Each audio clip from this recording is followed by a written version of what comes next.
Tax का जो है सेमेस्टर 6 का पेमेंट ऑफ टैक्स जो चैप्टर ये इसका जो है यह लेक्चर नंबर 3 है। इसके पहले फर्स्ट लेक्चर और सेकंड लेक्चर मैंने अपलोड कर दिया है। तो इसमें हम इलस्ट्रेशन नंबर 13, 14 और 15 ये 3 हम देखने वाले हैं। इसके पहले मैंने जो है फर्स्ट लेक्चर और सेकंड लेक्चर अपलोड कर दिया है, तो वो भी देख लीजिएगा। तो चलिए फटाफट देख लेते हैं इलस्ट्रेशन नंबर 13।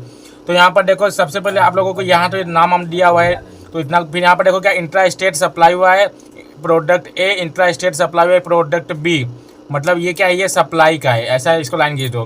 फिर इंट्रा स्टेट परचेस हुआ है प्रोडक्ट ए इंटर स्टेट, यहाँ देखो इंटर स्टेट याद रखना। और ए बी क्या हुआ है, परचेस हुआ है, तो ये सेल का, ये परचेस का। फिर ये आईटीसी दिया है, ये ओपनिंग पता है आपको, ओपनिंग दिया है। फिर यहाँ पर 9%, 9%, 18% दिया गया है। फिर बाद में वही लिखा है कि एक्सक्लूसिव ऑफ टैक्स है, मतलब इसमें टैक्स नहीं मिला हुआ, ये सब में टैक्स नहीं है, ठीक है। फिर सब all the condition availing input tax credit कितना ये यूटिलाइज करना है, फुलफिल है। कंप्यूट नेट जीएसटी पेबल, कितना जीएसटी पेड करना पड़ेगा वो आपको बताना है। तो चलिए फटाफट देख लेते हैं, ज़्यादा टाइम का वेस्ट ना किया जाए। तो देखो आप लोगों को बता देता हूँ कि इसको कैसे करना है। देखो सबसे पहले 3 कॉलम बनाना रहता है। पहले output tax liability, computation of input tax liability, फिर नेट जीएसटी कंप्यूटेशन, ऐसा आप लिख सकते हैं, ऐसा कुछ इसमें है नहीं। तो देखो सबसे पहले intra state supply product A, intra state supply product B. Supply हुआ है ना, तो सप्लाई हुआ है तो मतलब क्या होगा, सेल हुआ है, सप्लाई मतलब सेल। तो इंट्रा स्टेट सप्लाई हुआ है प्रोडक्ट ए और प्रोडक्ट बी। मैंने यहाँ पर एक कैलकुलेशन का कॉलम नहीं बनाया, आप यार से एग्जाम में कैलकुलेशन का कॉलम बना लेना यहाँ से, नहीं तो मार्क्स कट जाएंगे। तो कैलकुलेशन का कॉलम बना लेना, ये वाले मैंने बनाया नहीं है, लेकिन आप प्लीज़ बना लेना कैलकुलेशन का कॉलम, जैसे बाकी सारे में बनाया था। तो आपको इतना तो बेसिक पता ही होगा, मैंने नहीं बनाया, आप लोग बना देना इधर एक कैलकुलेशन का कॉलम, ठीक है। अब चलिए देखते हैं, पहला क्या, इंट्रा स्टेट सप्लाई प्रोडक्ट एक सप्लाई हो रहा है 10 लाख का। ये से क्या हो रहा है, इंट्रा स्टेट मतलब इंट्रा का मतलब होता है कि अपने ही स्टेट में हो रहा है, अपने ही स्टेट में हो रहा है। तो कितना परसेंट आएगा, 99% दोनों को आ जाएगा इस चीज़। देखो तो यही आ जाएगा, 10 लाख का 9% 90,000, 10 लाख का 9% 90,000, SGST CGST 90 आ गया। फिर ये हो गया, फिर IGST में तो आएगा नहीं। फिर intra state supply product B का भी ऐसा ही होगा, 5 लाख है, उसका कितना हो जाएगा, ये भी 5 लाख का 9% 45,000, 5 लाख का 9% 45,000। फिर टोटल करो 1,35,000 हो गया, ये सेल का हो गया। अब जो है परचेस का देखते हैं। परचेस में क्या हो रहा है, प्रोडक्ट ए 6 लाख का है, फिर इस 6 लाख का प्रोडक्ट ए परचेस हो रहा है, तो ये परचेस हो रहा है, तो ये ITC में आ जाएगा, इनपुट टैक्स क्रेडिट में। इंट्रा स्टेट परचेस प्रोडक्ट ए, तो प्रोडक्ट कैलकुलेशन का कॉलम बना लेना, मैंने बनाया नहीं है, आपको बता देता हूँ। तो कितने का प्रोडक्ट ए परचेस किया जा रहा है, 6 लाख का, 6 लाख का किया जा रहा है। इंट्रा स्टेट है मतलब इसमें 9% आएगा, 6 लाख का 9% 54,000, 6 लाख का 9% 54,000। इंट्रा मतलब अपने स्टेट में ही हो रहा है। फिर इसके बाद इंटर स्टेट परचेस, मतलब ये बाहर परचेस किया जा रहा है, बाहर स्टेट से 50,000 का बाहर से मंगाया जा रहा है सामान। तो ये 50,000 का कितना डायरेक्ट 18% डायरेक्ट आ जाएगा। Intra state purchase of product भी ये लिख देना, और यहाँ कैलकुलेशन कॉलम बना देना। तो डायरेक्ट कितना आ जाएगा, 50,000 का 18% 9,000 आ गया। तो ये क्या हम लोग IGST में इसलिए आया क्योंकि हम बाहर स्टेट से मंगा रहे इसके लिए। फिर ओपनिंग बैलेंस कितना दिया गया है, तो CGST IGST और SGST का 1 लाख, फिर इसका 1,20,000, फिर इसका 81,000। तो लिख दो जिसका जिसमें है। तो देखो इसका 1 लाख दिख गया CGST में, 1,20,000 SGST का। फिर ये ओपनिंग हमेशा AD होता है, चाहे ओपनिंग दिया रहे या क्लोजिंग दिया रहे, AD ही होगा, याद रखना। तो टोटल इनपुट टैक्स कितना हो गया, 54,000 जो हमने कैलकुलेट किया। और फिर इंट्रा, जो यहाँ पर देखो मैंने यह गलती से इंट्रा लिख दिया, तो यह इंट्रा नहीं आएगा, यहाँ पर ये जो है इंटर आएगा, ये याद रखना। यहाँ पर ये इंटर आएगा, ये यहाँ पर जो है देखो, यहाँ पर जो है, यहाँ पर आप लोगों को बता देता हूँ कि यहाँ पर इंटर आएगा, ये याद रखना। क्योंकि यहाँ पर लिखने में था मिस्टेक हो गया, 9,000 आया ना, इंटर बाहर किया गया ना 50,000 का। तो ये टोटल करो 1,54,000 आ जाएगा, 1,74,000 आ जाएगा, ये 90,000 आ जाएगा। और यहाँ पर हम फिर इसके बाद नेक्स्ट GST कंप्यूटेशन कैसे होगा, टोटल CGST SGST, यहाँ पर नेट वाले में कैलकुलेशन कॉलम की जरूरत नहीं है। टोटल आउटपुट कितना हुआ था, 1,35,000, यहाँ से 1,35,000 आया। फिर टोटल ITC कितना, 1,54,000, 1,74,000, फिर यहाँ 90,000 माइनस करो, तो ये यहाँ 19,000 माइनस में आ रहा है, यहाँ 39,000 माइनस में, यहाँ 90,000 माइनस में।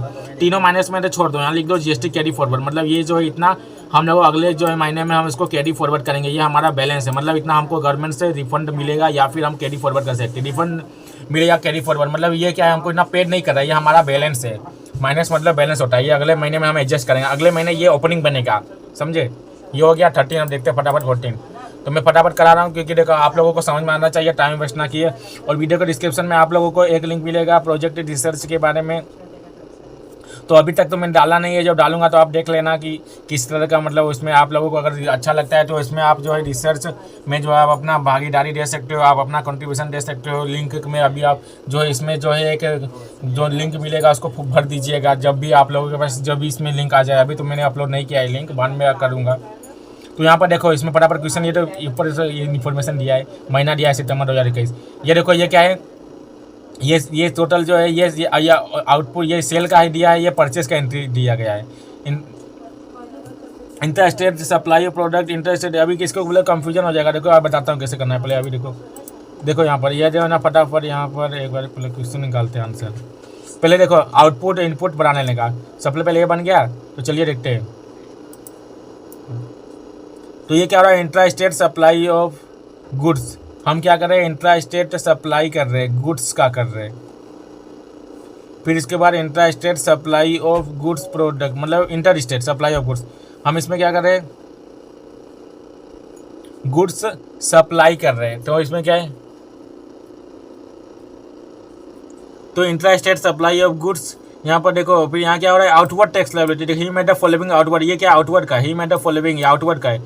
तो ये क्या हो रहा है, इससे हम कितना सप्लाई कर रहे हैं, प्रोडक्ट ए 8 लाख का, प्रोडक्ट बी 2 लाख का। ये इंट्रा स्टेट में कर रहे हैं, मतलब विद इन द स्टेट। और इंटर मतलब बाहर स्टेट में प्रोडक्ट ए 3 लाख का जा रहा है और 1.5 लाख का जा रहा है। तो ऐसे लिख दो फटाफट, क्या करना है यहाँ पर, आ जाओ फटाफट। तो देखो इंट्रा स्टेट में क्या हो रहा है, 8 लाख इंट्रा स्टेट का, तो मतलब 6% दिया गया है उसका, तो 48,000। फिर बी का 2 लाख का 9% आ गया। फिर इंटर का, इंटर में क्या हो रहा है, 3 लाख और 1.5 लाख का, 3 लाख का 12% और 1.5 लाख का 18%। तो ये आ गया। फिर टोटल करो तो ये आ गया। यहाँ पर देखो लिखा हुआ है, यहाँ पर 6% सब यहाँ पर दिया हुआ है। देखो यहाँ पर ऐसा कुछ नहीं, देखो यहाँ पर 6% जो है CGST दिया है और SGST दिया है, मतलब जो है 8 लाख। और इसका क्या है, 2 लाख का 9% दिया। ये तो समझ में आ ही गया होगा आप लोगों को। फिर ये हो गया। फिर इनपुट टैक्स लायबिलिटी बना दो। यहाँ पर देखो ये क्या है, आप यहाँ बोलोगे यहाँ पर intra state supply of goods लिखा है, लेकिन ये परचेस की एंट्री है। कैसे, देखो यहाँ लिखा है, he has also furnished the following information in respect of supply received by him. Supply received by him मतलब उसने रिसीव्ड किया है, तो ये परचेस है। तो आ जाओ इसमें इनपुट टैक्स लायबिलिटी में कैलकुलेशन ये सब कॉलम बना दो। सबसे पहले क्या है, इंट्रा स्टेट मतलब विद इन द स्टेट में। तो क्या है, 2 लाख और 1 लाख का किया है। तो 2 लाख 1 लाख दिख दो, 2 लाख और 1 लाख। परसेंटेज कितना है, परसेंटेज वही 6% और 9% है। 6% 12,000 इसका आ गया, 9,000 इसका आ गया। फिर ये हो गया। फिर inter state supply, inter state मतलब जो है बाहर से हम मंगवा रहे हैं। Inter state supply of goods मतलब ये मत समझा कि हम कर रहे हैं, हम मंगवा रहे हैं। यहाँ देखो लिखा है रिसीव्ड बाय हिम 1.5 लाख और 80,000। तो यहाँ पर लिख दो 1.5 लाख और 80,000 के 12% 18% या IGST में आएगा, बाहर से हम मंगवा रहे हैं। ये हो गया। और ओपनिंग कितना दिया हुआ है, ओपनिंग देखो दिया हुआ है CGST SGST IGST 40,000 28,000 44,600 दिया है। तो ये मैंने यहाँ पर कर दिया। टोटल IGST ओपनिंग रहे या क्लोजिंग रहे एड ही होता है। तो ये देखो ये कितना हुआ, ये हमने निकाला, ये पहले से दिया गया था, एड किया, ये आ गया। फिर इसके बाद अब यहाँ पर देखो, यहाँ पर हमें को लिखना है, यहाँ पर जगह नहीं था, मैंने नहीं लिखा। यहाँ पर आपको लिखना है नेट टैक्स लायबिलिटी। फिर इसके बाद ये कॉलम बनेगा। अब आपको क्या करना है, टोटल आउटपुट टैक्स लायबिलिटी कितना आता है, तो इसका देखो 66,000 66,000 63,000 63 हो गया। फिर ITC कितना है, 61,000 39,000 और 77,000 माइनस करो तो ये 5,000 पॉजिटिव आ रहा है, 70,000 पॉजिटिव, 14,000 नेगेटिव आ रहा है। अभी 14,000 नेगेटिव आ रहा है। तो अभी इसको क्या करो, जो है आप लोग जो है CGST में आप लोग 5,000 डायरेक्ट दे दो। तो ये 5,000 क्या हो जाएगा, नील हो जाएगा। और जो बाकी बचा 9,000 वो क्या बोलते हैं SGST में दे दो। तो क्या हो जाएगा, 9,000 उसमें चले जाएगा। तो 8,000 बचा। फिर यहाँ पर क्या 14,000 नील हो जाएगा। तो इस प्रकार इसको आप कर सकते हो। इसमें अगर कुछ डाउट है तो आप इसको थोड़ा अलग भी कर चाहो तो आप लोग एक साथ भी चाहो तो कर सकते हैं, ऐसा कुछ नहीं मतलब। लेकिन मेरा है कि पहले CGST को प्रीफर करना चाहिए। तो 5,000 CGST हो गया, बाकी SGST 9,000 बचा। तो ये 8,000 पे क्या होगा, GST पेबल हमको इतना अभी पे करना बाकी है। ये हो गया इलस्ट्रेशन नंबर 15। फटाफट देख लेते हैं, बहुत ही ईजी है। इलस्ट्रेशन नंबर 15 में क्या दिया है, intra state supply of goods. हम गुड्स सप्लाई कर रहे हैं 48,000 का। इंट्रा स्टेट परचेस, हम क्या कर रहे हैं, परचेस कर रहे हैं बाहर से। 9% 18% दिया है। बाकी सब तो वही लिखा है कि एक्सक्लूसिव ऑफ टैक्स है। ये सब तो फालतू इतना मतलब इतना करने की जरूरत नहीं, वही सब लिखा क्या करना है आप लोग बताएगा। इतना आप बेसिक समझ में आता है आपको। तो क्या करना है, आउटपुट टैक्स लायबिलिटी बना देना है और इनपुट और नेट टैक्स लायबिलिटी। तो intra state supply of goods कितने का सप्लाई कर रहे हैं हम लोग गुड्स, और जो इंट्रा मतलब विद इन द स्टेट 48,000 का कर रहे हैं। 48,000 का कितना परसेंट कर दिया गया है, तो 48,000 का 9% दिया गया है। तो 9% कितना होगा, 4,350 4,350 IGST में आएगा नहीं। फिर इसके बाद टोटल आउटपुट टैक्स लायबिलिटी इतना भी आएगा, 4,000 ये आ गया। फिर यहाँ पर जो है इसके बाद क्या किया है, इनपुट टैक्स लायबिलिटी इसमें क्या अगर हम लोग एक परचेस कर रहे हैं, एक सीरियस सेल का, ये परचेस में क्या करें 40,000 का परचेस करा, ये भी इंट्रा स्टेट मतलब विद इन स्टेट है। तो क्या हुआ, इंट्रा स्टेट परचेस हो रहा है कुछ 40,000 का, 9% CGST, 9% SGST, कितना होगा 3600 हो गया। फिर नेट टैक्स लाइबिलिटी कितना होगा, टोटल आउटपुट टैक्स लाइबिलिटी 4,320 और टोटल इनपुट टैक्स लाइबिलिटी 3,600, ये माइनस कर दो, आ गया 720 आ गया। तो बस यही कहना था। अगर मैं वीडियो में थोड़ा आप लोगों को लगा कि मैंने फास्ट वीडियो बनाया, तो आप वीडियो को जो है आप 0.5 या 0.75 के स्पीड में भी देख सकते हो, क्योंकि जो है मैं आप लोगों को बस ये समझाने के लिए मैंने ये सोचा था कि आप लोगों को कैसे भी समझ में आ जाए।